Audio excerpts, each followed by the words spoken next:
Subject కి ఒక teacher ఉంటారు, అన్ని సబ్జెక్టులు నన్ను చదవమంటారు. ఇంత చిన్న బుర్రలో అన్ని ఎలా నింపాలి?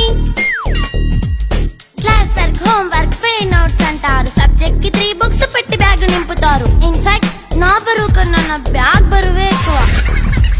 క్వశ్చన్లు, ఆన్సర్లు, సర్ప్రైజ్ టెస్టులు అన్ని దాటుకొని మళ్ళీ స్కూల్ వాన్ ఎక్కేసి అమ్మయ్య ఇక ఇంటికి వచ్చేసామనుకుంటే మార్క్స్ తక్కువ వస్తే చెయ్యాలి అసైన్మెంట్. రిపోర్ట్ కార్డ్ చూపిస్తే ఇంట్లో ఉన్న పనిష్మెంట్. హోమ్ వర్క్ చేయమంటూ మమ్మీ చంపుతుంటుంది. ట్యూషన్ టైం అయిందని డాడీ తరుముతుంటాడు. డాన్స్ క్లాస్ కి వెళ్ళమని తాతయ్య తిడతాడు. స్నాక్స్ తిని వెళ్ళమని నాన్నమ్మ ఆపుతుంది. ఇక అన్నీ అయిపోయాక కాసేపు టీవీ చూద్దామంటే మమ్మీ ఎంట్రీ ఇచ్చింది. బెడ్ యొక్క మంది చిన్న నాప్ తీసేలోపు తెల్లారిపోయింది.